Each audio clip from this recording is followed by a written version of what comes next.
안녕하세요. 필터 없는 시자들, 특히나 그 중에서도 시부모로 인해 이혼한 30대 여성입니다. 제가 오늘 이렇게 사연을 쓰게 된 건 이혼한 제 전 남편의 부모, 그러니까 전 시부모에 대해서 이야기를 하고 싶어서예요.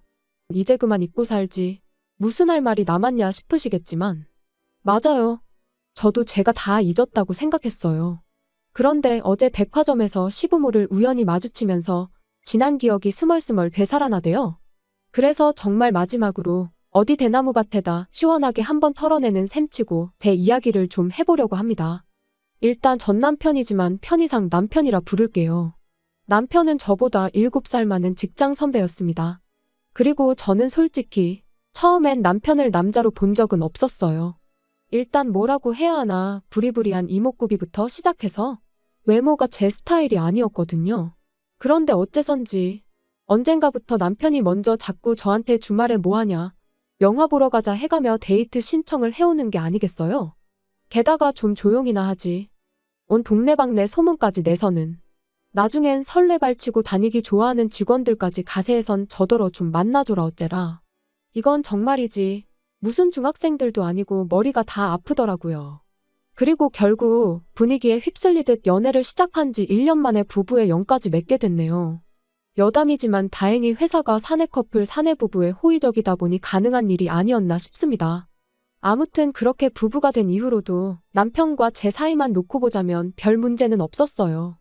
연애 때와 마찬가지로 저희 두 사람의 관계도 좋았고 둘이 맞벌이를 했으니 생활하는데 나름의 여유도 있었고 크게 흠잡을 구석이 없었달까요?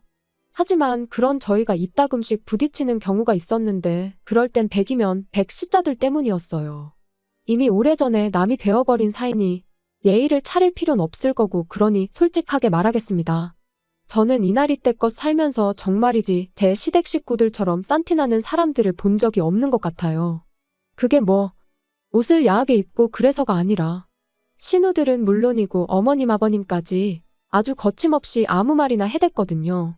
뭐 대통령 정치인은 예산일이고 친척들의 오다가다 스치는 사람들까지 무슨 한 주거리 씹듯 씹어대더라니까요. 그리고 돌이켜 생각해보면 처음 시댁에 인사를 하러 갔을 때부터 그런 낌새가 있었는데 연예인 흉 좀 볼 수도 있는 거지 하고 넘긴 게 문제였나 싶기도 해요. 지금도 생생하게 떠오르는 게 식사를 마치고 이제 저는 어머님을 도와 설거지를 하고 뒤늦게 남편을 비롯한 식구들이 모여 앉은 거실로 향했는데 다들 제가 와서 앉는 줄도 모르고 아주 빨려 들어갈 듯이 TV를 보면서 저 여자 연예인 얼굴 좀 봐라 어떻지 않냐? 무슨 성형을 한 게 분명하다 뭐 그런 이야기만 하고 있더라고요. 그리고 그 꼴을 보고 있자니 솔직히 좀 웃긴 거예요. 친구들끼리도 아니고 동생이 결혼할 여자까지 데려온 상황에 저런 얘기나 하고 있나 싶어서요. 하지만 이내 또 하긴 뭐 가족들끼리니까 저런 얘기도 편하게 하나 싶기도 했고 아무튼 좀 한심하게 보이긴 했지만 이내 그냥 잊어버렸죠. 당시엔 결혼 준비로 그런 것 말고도 신경 쓸 일이 한두 가지가 아니었으니까요. 그런데 결혼을 하고 나서 이제 몇 번의 가족 모임을 더 갖게 되면서 알게 된 게 그 사람들은 그냥 누구건 간에 자기들 눈에만 띄면 트집을 잡아 씹어대는 게 일상이었어요. 특히나 외모에 있어서는 어쩜 그렇게 품평회하기를 좋아하던지. 한 번은 다 같이 중국 요리집에서 식사를 하는데 방금 주방장 얼굴 봤냐 원숭이가 따로 없다 뭐 그런 이야기나 하고 있고 또 다른 날엔 아버님께서 친구분이 돌아가셨다는 이야기를 하고 계신데 옆에 계시던 어머님께서 하시는 말씀이 그 죽은 사람 와이프가 그렇게 못생겼다면서 깔깔 웃을 정도였어요. 정말이지 이건 뭐 어떻게 리액션을 해드려야 하나 싶으면서도 한편으론 그래도 그렇지. 사람 죽은 얘기하는데 저런 소리가 나오나 싶고. 하지만 이 모든 걸 그렇다 치더라도 저는 건들면 안 되는 거 아닌가요? 결혼하고 몇 달 되지 않았을 때였어요. 어머님께서 감자탕을 끓여놨으니 남편하고 와서 좀 가져가라고 연락을 해오셨습니다.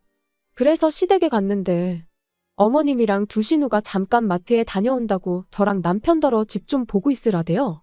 그래서 알겠다 했는데 그만 제가 깜빡 잠이 든 거죠. 그리고 얼마나 시간이 흘렀을까? 어디선가 두런두런 들려오는 말소리에 제가 잠에서 깼습니다. 그런데 옆에 있어야 할 남편은 안 보이고 살짝 열린 방문 사이로 뭐가 그리 재밌는지 꺽꺽거리며 웃음을 참아대는 어머님과 두 신우만 보이더라고요. 그래서 저도 이제 갑자기 나가긴 그러니까 나름대로 기척을 내려고 했는데 그 순간 누군가가 제 이름을 얘기하며 솔직히 너무 못생기지 않았냐는 거예요. 하나씩 뜯어보면 봐줄 만한데 눈, 코, 입이 주차가 엉망으로 됐다면서. 그러니까 어머님께서 그거 표현이 기가 막힌다며 또 꺽꺽대시고 비록 제 면전에다 한 건 아니었지만 어쨌든 그런 이야기를 듣고 나니 도무지 거실에 나가 표정 관리를 할 자신이 없었어요. 그래서 다시 눈을 감고 자는 척을 했지만 이미 온 신경이 밖에서 들려오는 소리를 향해 있었죠. 그리고 큰 신우는 제가 잔다고 확신을 한 건지 계속해서 키가 너무 작다, 저런 애 뭐가 좋다고 결혼했는지 모르겠다. 정말이지 마음 같아선 당장이라도 뛰쳐나가 너는 뭐 얼마나 생겨먹은 줄 아냐고 한마디 쏘아붙이고 싶은 심정이었습니다. 하지만 한편으론 제가 나가서 한마디 한들 미안하다 할 신우도 아니었거든요. 그래서 똥이 무서워서 피하냐 더러워서 피한다는 마음으로 올라오는 화만 꾹꾹 눌러 참았네요. 그리고 그때 이후로 시댁에 가는 횟수를 극도로 줄여나갔습니다. 웬만하면 남편만 보내고 가게 되더라도 정말 밥만 먹고 후딱 집에 온다던가 하는 식으로 시댁 식구들하고 아예 말 자체를 안 섞으려고 했어요. 그랬더니 이제 남편도 뭔가 이상하다 느꼈는지 하루는 저한테 요즘 왜 그러냐고 묻더라고요. 그래서 실은 얼마 전에 갔던 시댁에서 그런 이야기를 하는 걸 들었다고 솔직히 털어놓았습니다. 그리고 그때 제 마음은 다른 것보다도 그저 남편이 제 편을 들어줬으면 하는 것이었어요. 그런데 남편이 말하길 누나들 입장에선 좀 그렇게 생각할 수도 있을 것 같답니다. 둘 다 예쁘다는 소리도 자주 듣고 같은 여자가 보기에도 늘씬하지 않냐면서. 그래서 누나들이 자기 와이프가 될 여자에 대한 기대치가 좀 있었던 것 같다나요? 정말이지. 제 편을 들어주긴커녕 어떻게든지 누나들만 감싸고 돌기 급급한 남편의 꼴을 보고 있자니 저도 심사가 뒤틀리는 듯 했습니다. 그리고 이제 와서 말이지만 여자로서 수치스러운 마음도 들었어요. 은연중에 남편도 신우들이 하는 말에 동의하고 있다는 기분이 들었으니까요. 그래서 저도 에라 모르겠다는 생각으로 그동안 속으로만 생각하던 말을 꺼냈습니다. 정말 당신 식구들은 이상하다. 왜 맨날 모이면 외모 이야기밖에 안 하는지 모르겠다. 그거 되게 수준 낮아 보인다고요. 그랬더니 남편이 요즘에는 외모가 경쟁력이니 당연한 거 아니냐면서 저더러 혹시 무슨 자격지심 같은 거 있냐는데 기가 막혀서 그럼 그렇게 대단한 경쟁력을 두고 왜 당신 누나들은 그 모양으로밖에 못 사냐 받아쳤습니다. 참고로 하나는 아르바이트만 전전하고 다른 하나는 남자한테 속아서 전 재산을 거의 다 날렸어요. 아무튼 뭐 결국 그날 대판 싸웠네요. 그리고 이게 얼마나 대단한 일이라고 생각하실 수도 있겠지만 저는 이 일로 남편에게 많이 실망하기도 했고 그러면서 좀 정이 떨어졌습니다. 그리고 그 때문인지 점점 남편하고 가벼운 스킨십조차 하기도 싫고 제가 남편을 좀 멀리하게 되더라고요. 그런데 이런 상황을 모르는 시부모님께선 결혼한 지 왜 1년이 다 되도록 소식이 없냐며 하루가 멀다 하고 손주 타령을 하시기 시작하셨습니다. 그리고 그 무렵 저는 정말 생각이 많았어요. 그도 그럴 게 어쨌든 여전히 남편과는 같은 회사를 다니고 있었으니 이혼은 엄두가 나지 않기도 했고 사실 그때까지만 하더라도 일단 저부터가 이혼하면 여자만 손해다 싶었으니까요. 그래서 그래, 애를 갖자. 애를 가지면 좀 부부 사이가 나아질지도 모른다. 그런 결론에 다다르게 된 거죠. 그런데 문제는 그렇게 마음을 먹은 이후로 남편하고 열심히 노력을 했는데 어째선지 반년이 지나도록 임신이 되질 않았습니다. 그래서 결국 남편과 함께 병원을 찾았어요. 그리고 병원에서 듣게 된 말은 남편이 키도 크고 체격도 좋은데 정자수가 적어도 너무 적다는 거예요. 그러면서 애를 많이 써야 할 거라는데 솔직히 제 입장에선 기가 찰 노릇이었습니다. 가뜩이나 남편한테 정도 많이 떨어졌지만 그래도 어떻게든 좀 살아보려고 애라도 가져볼까 한 건데 그마저 쉽지 않다고 했으니까요. 그리고 남편이 이야기를 한 건지 시부모님께선 저희가 병원에서 무슨 이야기를 듣고 왔는지 무척이나 궁금하신 눈치셨어요. 그런데 남편이 저더러 시부모님께는 그냥 아무 문제도 없다고 하면 안 되겠냐대요. 시부모님께서 얼마나 충격이 크시겠냐면서요. 하지만 그랬다간 계속해서 제가 받을 스트레스는 어떡하나 싶었습니다. 시부모님 성격에 분명히 또 왜 아무 이상이 없는데 애가 안 생기냐 하시며 다른 병원에 가보라고 하실 것도 같았고 무작정 제 탓을 하실 것도 같았으니까요. 그리고 이런 이야기를 남편에게 하니 그건 걱정 말랍니다. 자기가 책임지고 제 편이 되어주겠다면서요. 솔직히 웃겼죠. 이게 다 누구 때문인데 누가 누구 편을 들어준다는 건지. 하지만 결국엔 알겠다고 했어요. 저도 뭐 그때까지만 하더라도 시부모님한테 무슨 악감정이 있던 것까진 아니었으니까 굳이 충격을 드리고 싶진 않았거든요. 그리고 며칠 뒤 시댁에 찾아가 병원에서 두 사람 다 괜찮다고 하더라고 말씀을 드렸더니 아니나 다를까 어머님께선 정말 이상하다며 쉽게 믿질 않으셨어요. 왜 둘 다 아무 문제가 없는데 애가 안 생기냐면서요. 그리고는 제가 예상했던 대로 어머님께선 저더러 그러지 말고 당신이랑 같이 병원에 다시 좀 가보자셨는데 정말 난처하대요? 그래서 제가 남편을 쳐다봤습니다. 빨리 어떻게 좀 해보라는 뜻이었지요. 그런데 황당하게도 남편은 제 눈을 슬쩍 피하더니 어머님한테 신경 써줘서 고맙다는 소리나 하고 있는 게 아니겠어요? 그리고 그런 남편의 태도에 실망한 저는 실은 어머님 아들한테 문제가 있다더라고 말씀을 드렸습니다. 마음 같아선 어머님 아들이 허우대만 멀쩡하지 속빈강정이나 다름이 없다더라고 해버리고 싶었는데 그랬다간 어머님이 정말 뒤로 넘어갈까 싶어 꾹 참았네요.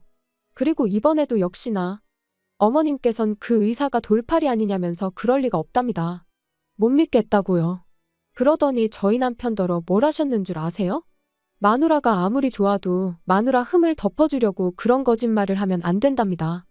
그러니까 저희 어머님은 원래 제가 문제가 있는데 그걸 당신 아들이 커버쳐주고 있다고 믿고 싶으셨나 봐요.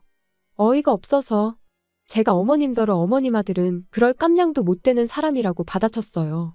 지금도 보라고 저렇게 남일 마냥 먼 산만 보고 있지 않냐고요.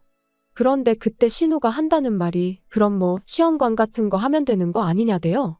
그리고 사실 그게 아주 틀린 말은 아니었어요. 병원에서도 들었던 얘기였으니까요. 하지만 저는 그렇게까지 해서 아이를 갖고 싶은 생각은 없었습니다. 그래서 그렇게까지 해서 가질 생각은 없다고 단호하게 대답했지요. 그랬더니 어머님 아버님이 그럼 뭐 어쩌라는 거냐고 아이를 아주 안 갖겠다는 거냐 하시는데 자연 임신이면 모를까 억지로 갖지는 않겠다는 뜻이라고 말씀드렸거든요.